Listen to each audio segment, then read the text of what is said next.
The world number one was injured, falling in the rankings, watching his titles disappear, and tennis had gathered to debate a boat. Not the wrist, not the ranking, not the longest absence of his entire career. The boat. A Sunreef Ultima 88. 27 meters. 9 million euros. Still sitting in a shipyard in Gdansk, Poland. Hull unfinished, not even close to water. And it has generated more headlines than the injury that actually ended his season. And then there's Rafael Nadal. The man who already answered this question with his own life.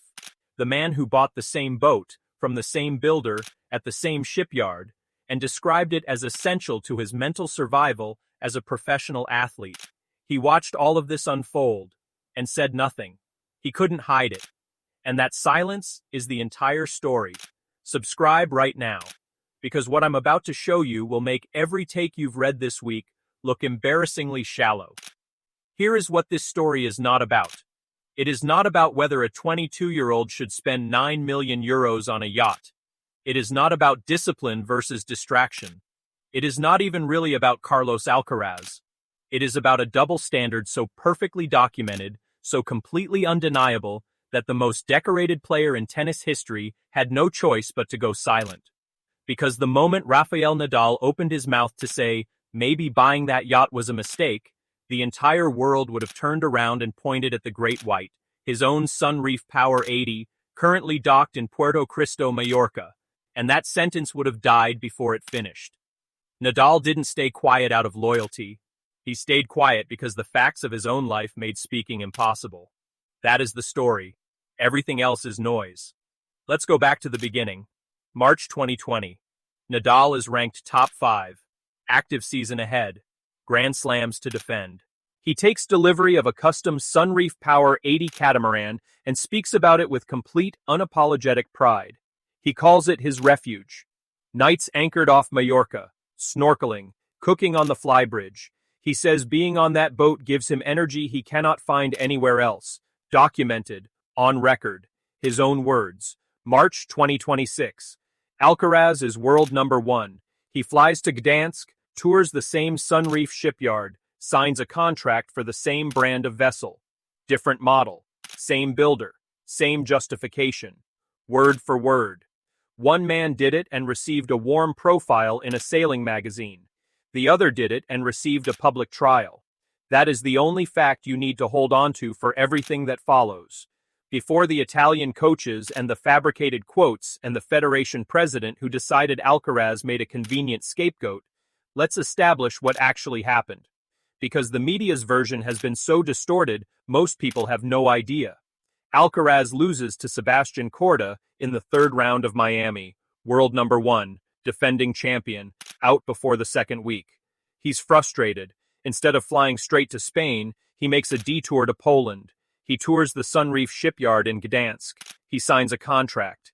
His explanation is calm and entirely consistent.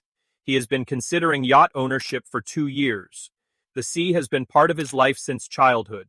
His earliest memories of peace are off the coast of Fuerteventura on his uncle's boat. Miami accelerated the decision. It did not initiate it. By the time tennis media began asking whether the purchase was a distraction, Alcaraz was already back on clay, training for Monte Carlo. The yacht hadn't left the shipyard. It hadn't touched water. That is the timeline. Keep it in mind for everything that follows. In early April, veteran Italian coach Riccardo Piatti gave an interview that appeared casual on the surface. He noted that Alcaraz is surrounded by people who let him do whatever he wants. He suggested that with Ferrero, the yacht probably wouldn't have happened. He referenced Nadal's uncle Tony as a model of discipline, adding that at one point, Tony told young Rafa to forget about boats and focus on tennis. Read that carefully. Piatti is making a point about coaching philosophy. He is not condemning the yacht. But headline writers needed a villain. The yacht was sitting right there. And the Tony Nadal boat story? A documented anecdote. One afternoon, teenage Rafa went fishing instead of practicing. He lost his next match. He cried in the car home. Tony told him, fish or win, not both. That was the lesson. A single afternoon of fishing, not a lifetime ban on nautical ambitions. Piatti confused a motivational anecdote with a purchase prohibition. The entire tennis press followed him off that cliff. Adriano Panatta, Grand Slam champion and one of the most respected voices in Italian tennis, went to Tutto Sport with something broader. He questioned whether Alcaraz had visibly improved since splitting with Ferrero in December 2025. He offered the yacht as evidence of misplaced priorities.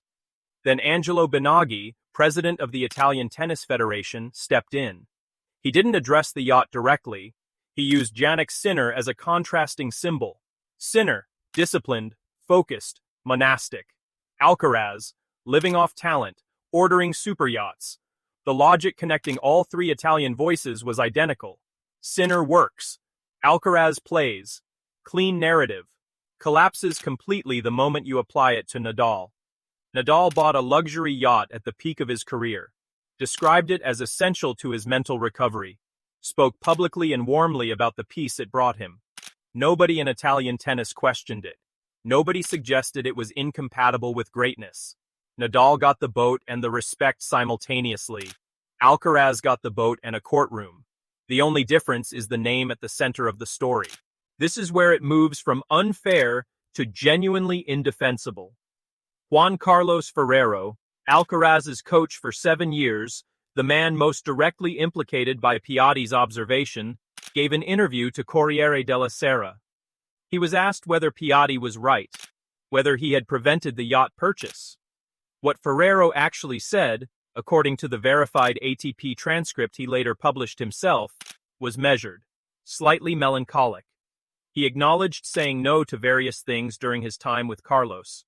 He noted the family would always try to keep him grounded. That was it. What Corriere della Sera published was something else entirely. A reconstructed quote. Words he never said. An emotional reference to his own children he never made. Headlines spread within hours. Alcaraz wouldn't have bought a yacht with me. This is how I raise my children. Ferrero posted a statement on Instagram. He attached the verified ATP transcript as proof. He stated clearly that his children were never mentioned. He ended with the only line that mattered. Don't believe everything you read. Verify the information. Draw your own conclusions. 3 rounds, 3 voices, 1 playbook. Take something real, strip the nuance, add a villain, publish before anyone checks. Subscribe now. Because what comes next is the part every single outlet missed. While all of this was happening, while coaches were sharpening their knives and a newspaper was fabricating quotes, something that actually mattered was unfolding in complete silence. April 14th, Barcelona Open, first round. Alcaraz beats Otto Virtanen. During that match, returning a serve, he feels something wrong in his right wrist. He wins the match. He goes for the scan the next morning. Tenosynovitis. Inflammation of the tendon sheath. The kind of condition that develops when a player makes thousands of high-speed wrist movements. Exactly the kind a professional tennis player makes every day, for years. The same category of injury Nadal himself navigated at multiple points in his career. Alcaraz chose caution.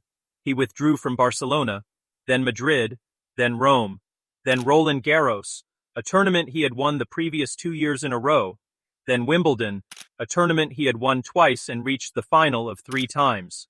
64 days without competition, the longest absence of his professional career. On June 17th, he posted a training video. On court, no brace, moving freely, but hitting only with his left hand, his right hand still protected. He watched Sinner compete at Roland Garros without him, watched someone else lift the trophy at a tournament he had owned. Did all of this while the tennis world debated a boat still sitting unfinished in a Polish shipyard. The yacht was never the story. The injury was the story. And tenosynovitis doesn't develop because a player signed a contract for a yacht. It develops because a player has hit a tennis ball with extreme force and spin approximately 1 million times since he was a child who hadn't yet learned to lose. The injury was the price of dedication, not the consequence of a boat. So we come back to Rafael Nadal, and to the silence. He didn't stay quiet because he had no opinion. He didn't stay quiet out of friendship or diplomacy or professional courtesy. He stayed quiet because his own life has already answered this question, loudly, publicly, on the record. He bought the same boat, same builder, same shipyard. He used it during his competitive peak. He called it essential, not a reward, not a luxury, not something he'd earned by accumulating trophies. Essential. The way oxygen is essential, the way sleep is essential. He described what it gave him in terms almost identical to the ones Alcaraz would use 6 years later. If Nadal had said, in April 2026, that buying that yacht was a sign of poor priorities, the world would have turned around and pointed at the Great White, anchored in Puerto Cristo, and that sentence would have collapsed under the weight of his own history before it landed. He knew it.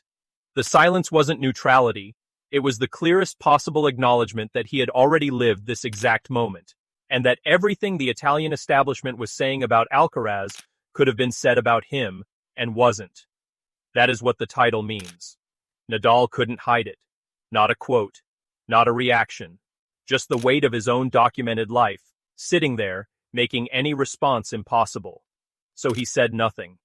And docked in Puerto Cristo, the Great White said everything. What this episode revealed has nothing to do with whether buying a yacht is wise or reckless. It revealed that in tennis, and probably in most elite sports, the same decision carries entirely different weight depending on who makes it and when. Nadal built his legacy first and bought his boat second. So the boat read as a reward, a symbol of what sustained excellence earns you. Alcaraz bought his boat at 22, mid-career, mid-controversy. So the boat read as a symptom, a sign that something was wrong. He was neither. It was just a boat. The coaches who criticized him were not wrong to value focus. They were wrong to treat the yacht as evidence of its absence. The injury that ended Alcaraz's season, 5 tournaments and counting, had nothing to do with a contract signed in Poland. It had everything to do with a career that started when he was barely a teenager and has not stopped since. When he returns, and the footage from June 17th makes clear that return is close, he will come back as a player who endured his longest absence, survived a media storm built almost entirely on fabrication, and watched the sport continue without him. The yacht will be delivered. He will use it exactly as Nadal uses his. The conversation will move to the next manufactured controversy. And somewhere off the coast of Majorca, the Great White will be anchored in the same water it has always been anchored in. Nobody will write a column about it. Nobody will question whether it reflects misplaced priorities. Because it never did. It was just a boat. The story was always about whose name was on the contract. If this gave you a clearer picture of what actually happened, subscribe right now and turn on notifications. Every video we make goes deeper than the clickbait, past the fabricated quotes, straight to what the evidence says. Share this with someone who still thinks the yacht was the problem. And leave a comment below with one word. Do you think Alcaraz is held to a standard that Nadal never once had to face? From where we're standing, that answer is already anchored off the coast of Majorca.